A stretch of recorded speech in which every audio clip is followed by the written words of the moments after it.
to come across this channel, welcome. My name is Trufosa, and for the new subscribers, welcome to the gang. And for the returning subscribers, thank you for staying by. Thank you for being glued to this channel. Yes. And today's video is a sit down, all about a story time. I'm about to give you guys a gist. Something that happened in my life.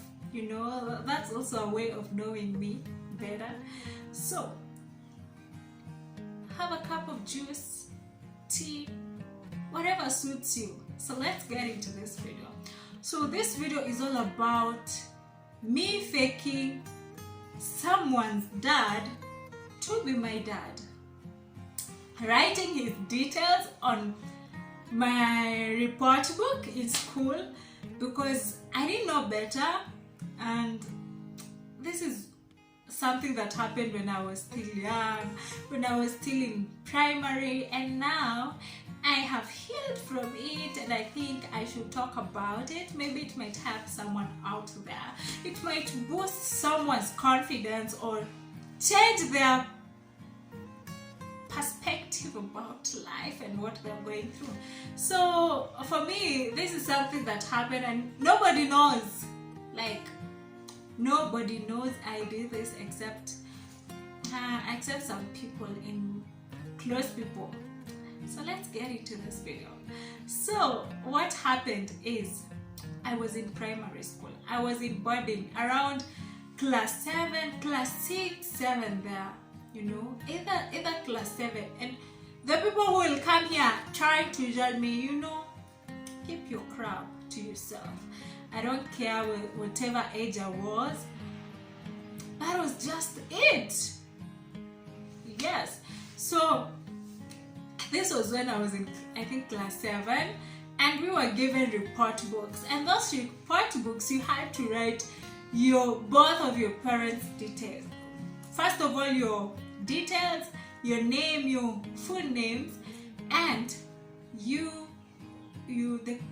names, where you live, the class you're in or something. I can't remember very well, but you had to fill all the details. And I remember very well, we were being told, fill the details correctly. Don't miss anything. Just fill the details. Even if your dad is late, write his name, his everything, and also write he's late. So for me, I didn't have anything to write. And I grew up with my mom and my mom's side of the family. I was raised with my grandparents, so why should I write about my dad? That's my business. It doesn't even concern you. What will it help with?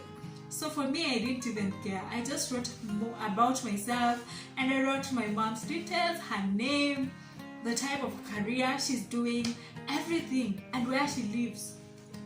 And kids will always be kids. They will be always up to your business. People are coming to check, in primary, people are stupid. People will come check your mom's name and be like, your mom has a cool name. Or they go check your dad's name and be like, your dad has a cool name. Do what. And no, they were walking around checking people's report books, whatever you're writing, where you come from, whether you lie, if you're lying. So people will be like, are you sure you come from Nairobi? Are you sure you come from where? So people were writing things that they feel they want to write, but that wasn't correct. So for me, I just wrote all about my mom's detail, and that was it. And people came to my locker and were like, you haven't write about your dad's details. We were told by the principal you need to fill in. And I was like, I don't care. I'm writing I only have my mother. And they're like, no, your dad, you also have a dad. So did he die? So they started asking, did he die or whatever? And I was like, no, he did not die. I'm just raised by my mom on the side of my mom's family. And they're like, that's not your home. That's not where you belong. Your dad's place is where you belong. such kind of things that people talk and they know. But for me, it didn't hit me. Like at that point, I just didn't even care. I wrote my mom's details, and I took the report book to the principal's office, the headmistress office, and I went back to class. So people started asking me, what happened to your dad? What is going on? And I was just like, I don't know. Don't ask me. I don't care. They're like, you'd be beaten. You're indisciplined. So it reached a point whereby our report books were being checked whether the details you've written are correct. And my goodness, people are being beaten. People are being called to be punished because they had written their nicknames instead of their real names. They had lied where they come from.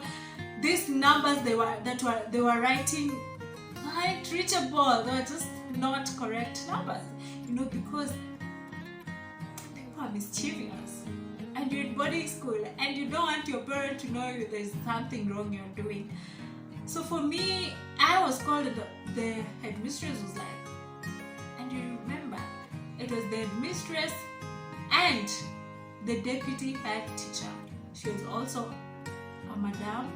Alikuwa na mauchungu kwa roho. That woman used to be having problem and issues every minute with girls. Like something wasn't right with her.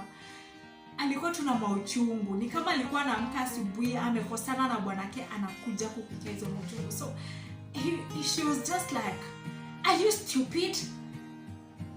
You're in the right, you're too old. Huh? Is it a must you be told what to do? Huh? Ni lazima upewe instruction. Umeambiwa andika jina ya babako and details za babako and you don't want to write. Who do you think will write it for you? And I was just like, oh my goodness. I kept quiet. I didn't even talk. And he threw the report book to me and I took it and I went to class. And now that at that point it started hurting. Something started hurting. Something started eating me up. And I was just like, oh, it is not nice. This is how you're treating me. Just because of a human being. What do you want me to write? I took the report book and I was like, lakini sometimes shetani anakuanga na njia zingine. I took my report book and I filled someone who wasn't my dad in that report book. That was my cousin's dad. I just felt like, they have a dad, why don't I? So many people here have dads, why don't I have a dad? Like, why is he not present in my life? It started now hitting me. It started building a wound and pain and anger. And then I decided to write my cousin's dad, his full names, every detail, even where he lives. Oh my goodness. When I remember about the scenario, recently I was trying to declutter my things, my high school and primary stuff, and I came across that report book and I just saw it and I cried. I cried. I'm not a cry baby, but I cried. I don't know why. It was just weird because I remember I was just reading those things and the details and I was like, whoa, Truth, you messed up. And sometimes people tell you things that hurt. It's not all about whether you have a dad or not. God has a reason and a purpose as to why He has placed you in a certain place and in a certain position.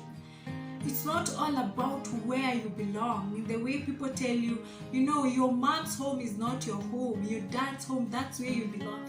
It's not all about where you belong. It's all about where Christ wants you to be and where He wants you to belong. Human beings will not take you the way God will. They will judge you. They will say mean things. And for me at that time, that's what I thought was best to do for myself, so that people will stop asking me about my dad. I just wanted to shut it once and for all. I don't want anybody to keep on asking me about my dad. Let me just lie. Let me just write this person who is not my dad. You know, and for me at the time, I was just feeling like they are better off because they have a dad, like they have someone they call dad. For me, I just felt like I'm not worth it. Like I don't belong anywhere. I'm just alone. I'm just, you know, I just felt like I'm out. I don't know. I'm just misplaced. That's how I felt. And that's how I wrote what I wrote. And it's just a way to, you know, we make mistakes in life that we learn in a hard way. At that time I was in primary, I didn't know better. It was just something I needed, I decided to do for me to feel better. I decided to write it so that people will stop asking me and people will stop talking bad about me, and people will stop talking bad about, you know, the situation that I was in, because I didn't understand. People were like, so and so's dad died, and we know her dad died, and we don't even know about your dad. He's never come for visiting. It's only your mom, your grandpa, and your grandma. And I was like, oh, let me lie. But lying isn't even, you know, it helped at that moment because it made people shut down, but it made me even feel angered. It made me have anger issues, and it made me sad, and it made me miserable, you know, because I felt I wasn't good enough. Like I am not worth it, and I am not important. Just because you don't have a physical dad in your life, remember that you have a Father in heaven who loves you so much, regardless of whether you have a physical mom. Not only a dad, a physical mom. Not only a dad. People will talk. That's normal. There's no way you will shut them down, but it's upon you to reach a point whereby you'll be like, I'll strive so hard to heal myself of the situation that I'm in, because the things people tell you, the way people will compare you with us, and we are unique in our own way. God has created us knowing what He wants, what is best, or what He wants for us. If He created you knowing that you will not have a dad in your life because He wants you, or He wants His name to be glorified, it doesn't matter. God has a reason and a purpose as to why things happen to our lives. You might be raised by your mom's side of the family. It might not be easy, it might be tough. You might be raised with both parents, and the home might be miserable, you know, but God always has a way out. Regardless of what you're going through, regardless of your pain, regardless of your situation, whether you have a dad or not, whether you have a mom or not, yes, it will hurt. But when you come to accept it, and when you come to acknowledge the situation, that's when you start healing. That's when you grow even stronger, and that's when you'll be a voice to those people who don't have a voice, to those people who can't even talk about it, because they'll also see, you know, I'm not the only one going through it. Someone else is going through it. Someone else has gone through it, and he or she has emerged victorious. He or she has healed, and they're just big strong. Whether you have a dad or not. And something else is that people tell you, like, if you don't have a dad, you'll never be great. It's not all about whether you have a dad or not. You will be great. Whether you have both parents or not, whether you only have a single parent, you will still be great. You will still shine, because God is the one who wrote your story. He knew you even before you were conceived. So don't be moved by what people say. Yes, it will hurt. It will make you feel a certain type of way. But remember, if God is keeping you alive, if God is doing something in your life, it might not be sweet, because this life is never sweet. But when you're with Christ, it will be sweeter. People will say things, people will tell you things that will hurt you, people will compare you with others. But God does not compare you. He'll accept you the way you are. He will take you the way you are. And just from that experience, I learned that you are not defined by your past or the things you're going through. You are not going to be great just because you have both parents, or because life is good to you. That's not how it goes. The way God wants it to be, that's how it will be. And guys, I know this video is long, and that's all I wanted to say. I just felt like I need to share my experience with you guys. That's what this channel is all about. We are talking it from the heart. We are empowering ourselves and just growing to be strong and beautiful people. And remember that God loves you so much. He hasn't neglected you. He loves you regardless of who you are in whatever situation and where you are at.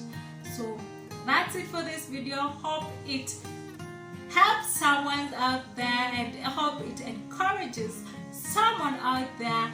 Thank you for watching. Share it with your friends and family.